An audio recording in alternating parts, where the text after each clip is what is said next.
Well, he's finally here on Magic Online, Elsha of the Infinite. I don't know if that's a guy or a girl, actually. Anyway, up against Teysa Karlov. And this is the first time ever running this deck, so we've got mana. And Chrome Mox is the one where you exile a non-artifact, non-land. Okay. Question is, do we want to get rid of High Tide? I mean, it's pretty early on in the game, so I think we might. Let's just play the Steam Vents in tapped. And then we can decide if we want to aim for a turn 3 Smothering Tithe or not. A Death Greeter from our opponent. Whenever another creature dies, they can gain a life. Okay, we've got a really low curve on this deck, and we've just drawn into one of our, I think it's 6 drops we've got. Let's play out the Flooded Strand, and we'll hold off on Chrome Mox. We may go for the Smothering Tithe next turn. Just swinging in with the Death Greeter, so we'll get into some white and blue mana. The vast majority of the deck is blue, so we want as many blue producers as possible. Alright, speaking of blue, there is an island. Let's try and progress the game a little bit by getting down the Smothering Tithe. We'll exile the High Tide underneath that. And now, whenever our opponent draws a card, we will get a treasure token. And that just means that we can start setting up with 2 of the most important cards in the deck, actually. We just so happen to have in the early game Aetherflux Reservoir and the 1,000 Year Storm. We just have to hope that we can get into some of our Storm cards. Okay, Preordain might help us. Let's drop a land, and then we've got 6 mana, so we can go for 1,000 Year Storm and maybe get something going with Preordain. 1,000 Year Storm is a fairly new one, so for any of you that don't know, whenever you cast an instant or sorcery, copy it for each other instant and sorcery you've cast before it this turn. And you can choose new copies for the target with that.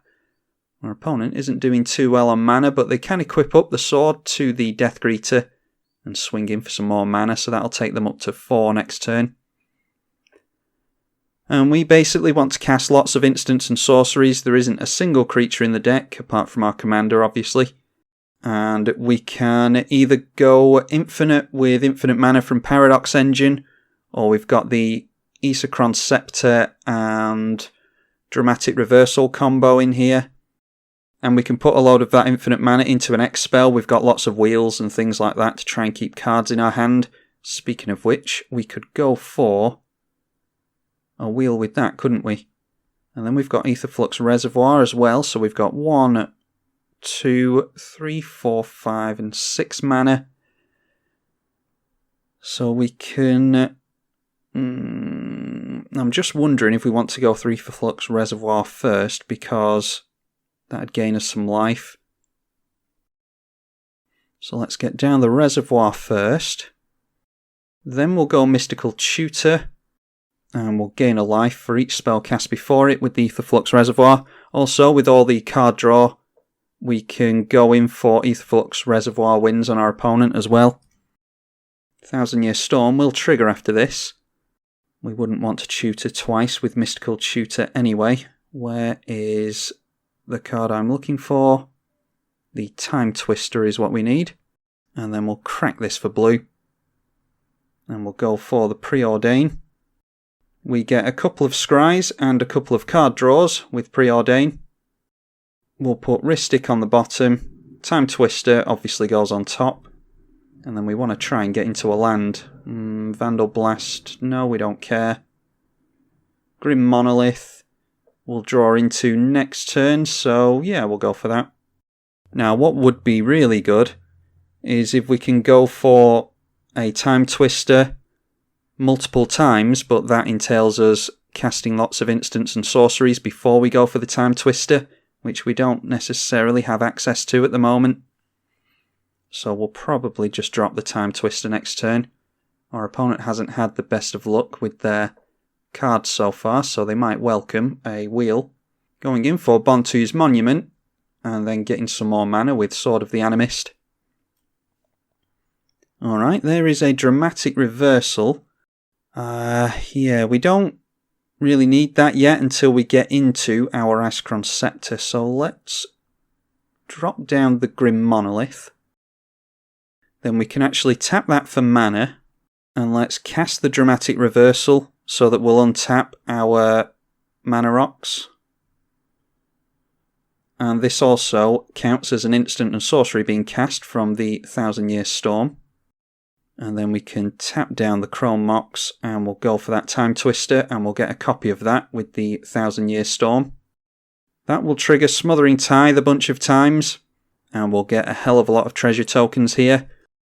Now we've got another Time Spiral there, which is another wheel effect, but there's a Time Twister on the stack, so that will resolve first, which will shuffle all of this stuff back into our library. And our opponent doesn't have the mana to pay for the Smothering Tithe. Now then, we've got Pyretic Ritual, which is really good in Storm builds.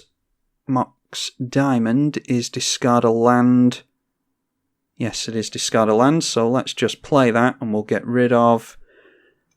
Oh, I don't know. Let's get rid of the Ancient Tomb because it's colourless mana.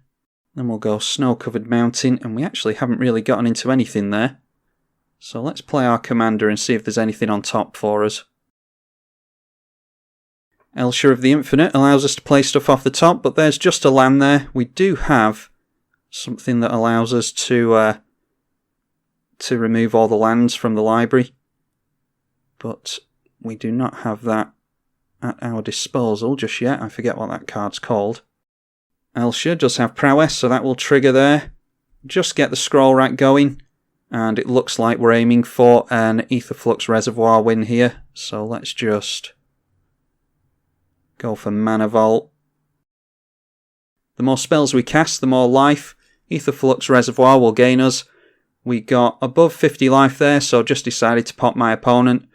Had we not have had the Reservoir, then what we could have done there was go for some more spells that are in our hand, put those on top with the scroll rack, so assuming we didn't cast the Mana Vault, that would have been 3 cards, so let's just draw there. Okay, there's a Reshape, and there's a Swan Song. Reshape could have gotten us into the Icecrown Scepter, although we don't have Dramatic Reversal in hand to put onto that.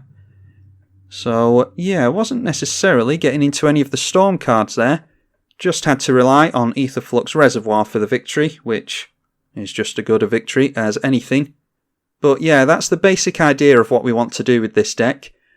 We were up against a more casual opponent there, or an opponent that didn't get into the cards that they needed. So we'll get on with another game and we'll continue to see how well this deck performs.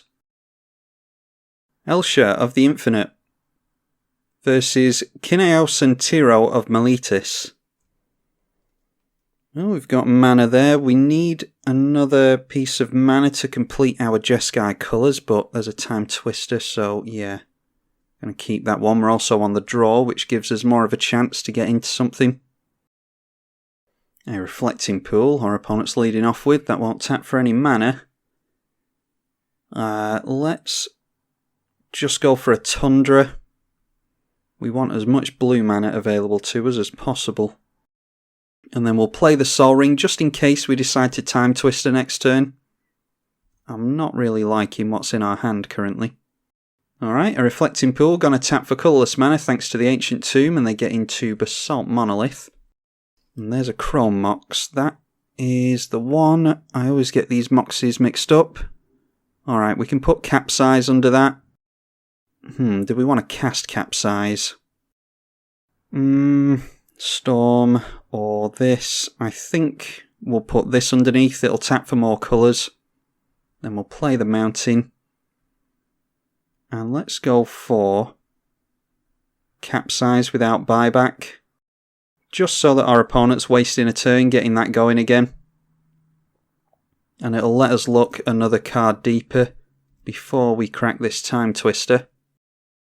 They get into a Sulphur Falls and then go for the Basalt Monolith. We have a mental misstep. I think we just have to go for the Time Twister here. We'll at least get into a land, hopefully. Alright, yeah, plenty of lands there. We could Rift the Monolith again. We'll shock in a Steam Vents. And we'll go Frantic Search. Alright, and then discard some cards. We'll discard the Desperate Ritual and the Bloodstained Mire. Then we'll untap some lands. Let's play the Mana Crypt, and I think we can go in for our commander now. Okay, that's useful to draw into. Narset's Reversal. A Boros Signet off of the Ancient Tomb by our opponent. And they've got plenty of mana now. Do they have... They're missing green, so they can't get their commander down just yet. But they've got a full grip of 7 thanks to our Time Twister. And dropping a Mystic Gate in response to tapping for 5 mana. And a Supreme Verdict gets rid of our Elsha of the Infinite. It's actually not as infinite as you might think, having our commander in play. But this is a creatureless build, so if they want to use Supreme Verdict to get rid of her, it's just as good a time as any. We could use, in multiplayer, things like the Future Sight Sensei's Divining Top combo with our commander, but Sensei's Top is banned in 1 versus 1. Although things like Paradox Engine and Primeval Titan are not, so I don't really understand the thinking behind that, to be honest. Let's play Ponder first of all. And then we'll see if we want to shuffle with the Flooded Strand. Okay, there's a bunch of mana on top. Let's get into another shuffle effect in the Wooded Foothills, I think. Oh, actually, we could shuffle with Ponder itself, can't we? Yeah, let's shuffle up there. Okay, Vandal Blast. I think I quite like Vandal Blast. It'll certainly buy us some time, so let's drop the Fiery Islet.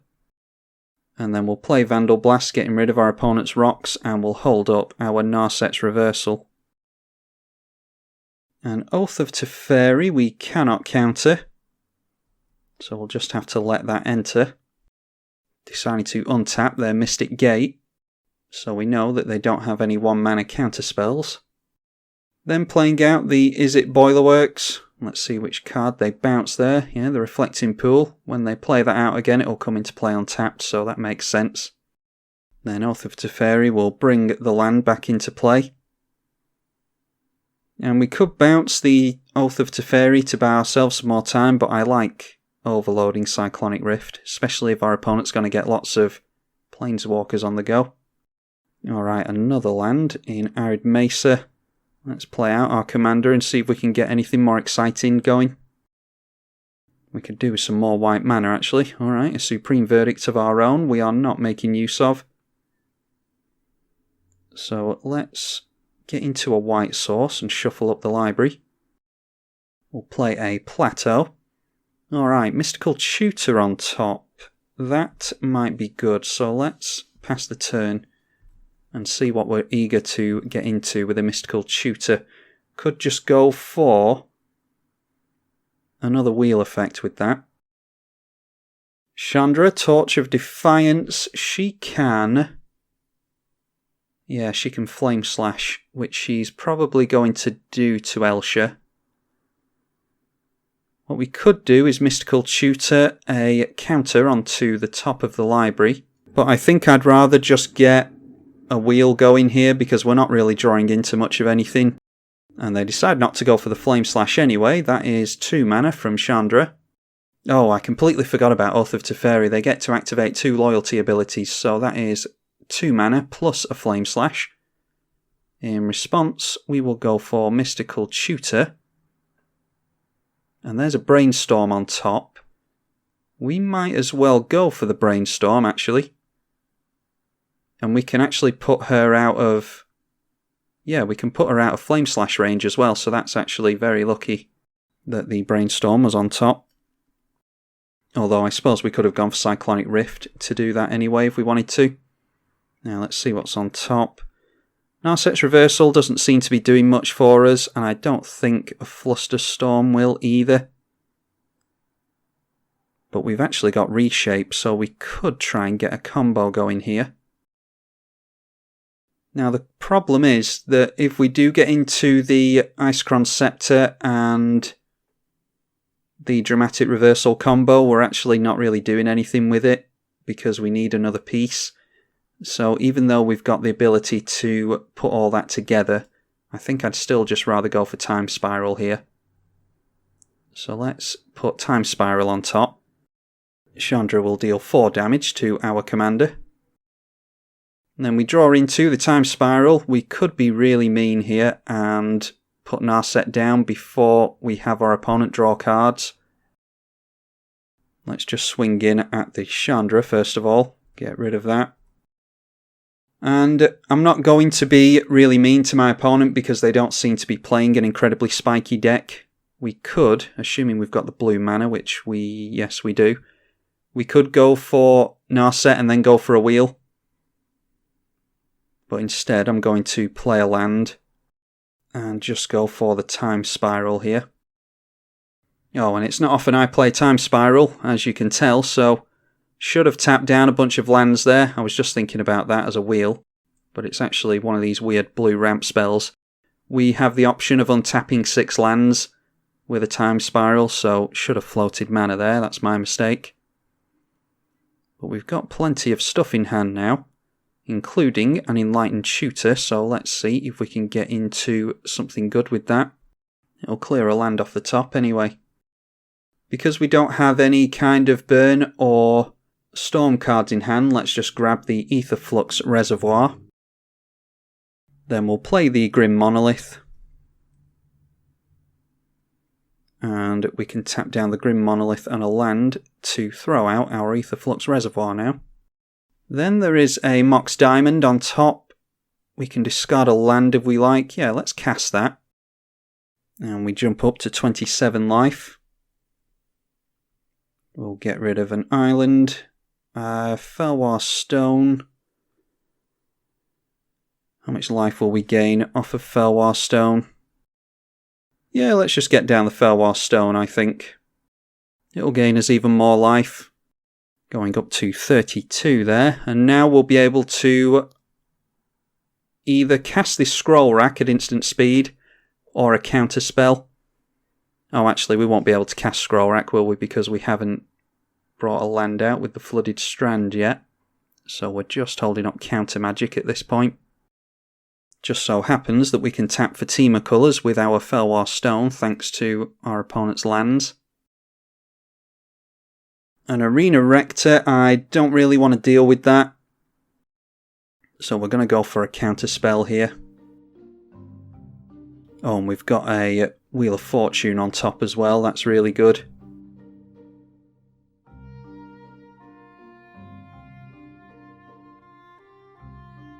Alright, we've got Scroll Rack on top. Our opponent decided to scoop there, that's a shame. I was hoping to go off there and try and show you all what would have occurred. Let's see what we would have drawn into. Perhaps would have gone for Rift on the Oath of Teferi. And then wheeled.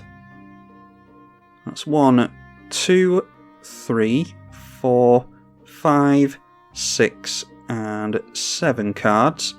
2 of which are cantrips to add to our storm count. So let's say we would scry the Wear and Tear and the Wasteland to the bottom with Preordain and draw into Muddle the Mixture. And then, yeah, there's a 1,000 Year Storm on top with Ponder. Don't know if we would have had mana to do all this, but we certainly would have set ourselves up for next turn at least. And then probably would have kept the Frantic Search and Path to Exile on top with Ponder. All the while gaining a bunch of life, so maybe we would have just been able to get an Aetherflux Reservoir win down this turn. I don't know if we would have gained enough life off of that. Maybe I'll work it out in the edit if I have the time.